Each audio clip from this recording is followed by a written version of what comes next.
Semester baru di universiti akhirnya bermula. Saya, Faris bersama 3 rakan sekuliah, Hakim, Amir, dan Azri, berjaya menyewa sebuah rumah lama di pinggir kampus. Harga sewanya murah dan jaraknya hanya 10 menit berjalan kaki ke kelas. Tapi dari awal lagi rumah itu ada sesuatu yang tidak kena. Hari pertama kami masuk, suasana dalam rumah terasa suram. Hakim yang selalu banyak cakap tiba-tiba senyap ketika memegang kunci. "Kunci ini sejuk macam baru keluar dari peti ais," katanya. Saya hanya ketawa kecil, coba mengendurkan suasana. Dalam rumah perabot kayu yang sudah uzur memenuhi ruang tamu. Dindingnya berlapuk dan ada satu bau hapak yang tidak hilang walaupun tingkap dibuka. Kami bergilir membersihkan rumah. Pada malam pertama, selepas selesai makan malam, kami duduk di ruang tamu untuk berbual. Hakim mulai bercakap tentang satu perkara yang membuatkan bulu rumah kami meremang. "Kau orang sedar tak? Kata Pur tadi ada cawan yang berpusing sendiri di atas meja," katanya dengan nada serius. Kami semua memandangnya, coba membaca sama ada dia ini bergurau atau tidak. "Seriuslah," tambahnya sambil memandang Amir. "Kau ada nampak kan?" Amir mengangguk perlahan. Saya coba bersikap rasional dan menjawab, "Mungkin meja itu sengit atau lantai tak rata. Jangan pikir bukan-bukanlah." Malam itu saya tidak dapat tidur dengan lena. Bilik saya terletak di tingkat atas, menghadap pokok besar di luar rumah. Angin malam berdesir membuatkan dahan pokok bergoyang-goyang seperti tangan melambai. Tiba-tiba, saya terdengar bunyi tapak kaki di koridor luar bilik. Bunyi itu perlahan, tetapi jelas kedengaran. Saya bangun untuk memeriksa, tetapi koridor itu kosong. Hanya lampu malap menerangi lorong sempit itu. Keesokan paginya, Hakim memberitahu kami sesuatu yang lebih pelik. "Semalam aku dengar suara perempuan menyanyi kat luar tingkap bilik aku," katanya.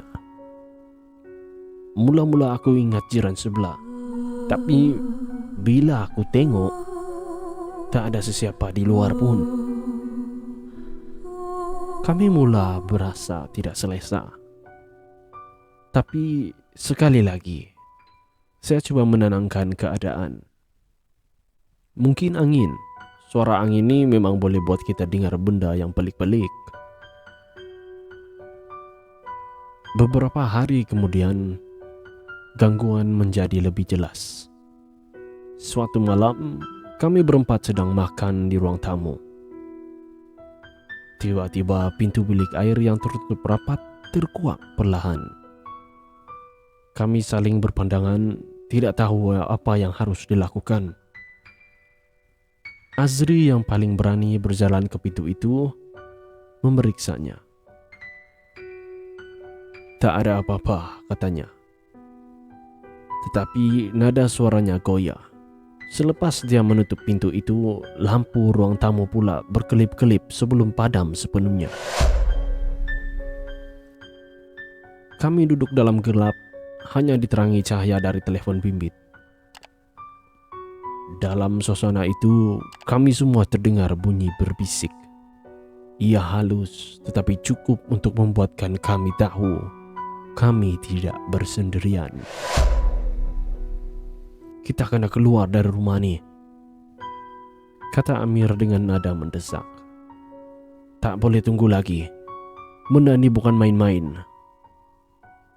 Saya coba menenangkan diri, tetapi hakikatnya saya juga takut. Kami bersetuju untuk mencari tempat tinggal lain pada hari esok. Namun malam itu kejadian paling menyeramkan berlaku sekitar jam 2 pagi. Saya terbangun apabila terdengar bunyi seperti pintu almari dibuka dengan kuat di dalam bilik saya. Dalam cahaya samar, saya melihat almari itu perlahan-lahan terbuka sendiri. Dan dalam kegelapan almari, saya ternampak dua mata kecil yang memancar. Sebelum saya sempat menjerit, pintu almari itu tertutup dengan bunyi dentuman yang kuat. Saya terus keluar dari bilik dan mengetuk pintu rakan-rakan. Kami berkumpul di ruang tamu, masing-masing dalam keadaan pucat. Hakim yang kelihatan lebih terganggu daripada kami semua berkata, "Aku rasa aku tahu kenapa rumah ini macam ni. Aku jumpa benda ini tadi." Dia menunjukkan sesuatu yang dibalut kain hitam. Apabila dibuka, ia adalah boneka kayu yang kelihatan usang, dengan wajah yang cacat dan serpihan kain merah yang diikat di sekeliling lehernya. Aku terjumpa benda ini di bawah tangga masa tengah sapu rumah hari itu.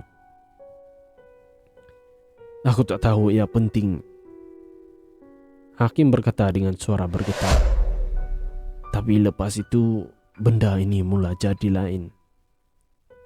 Kami membuat keputusan untuk membuang boneka itu. Dengan penuh keberanian, kami membakarnya di luar rumah. Api yang marak menerangi malam, dan kami berharap segalanya akan berakhir. Esoknya, kami semua berpindah keluar dari rumah itu. Sampai hari ini, saya masih terkenang wajah boneka itu sebelum ia dibakar. Dan saya masih tertanya-tanya, adakah semuanya benar-benar telah berakhir? Atau kami hanya membangunkan sesuatu yang lebih buruk?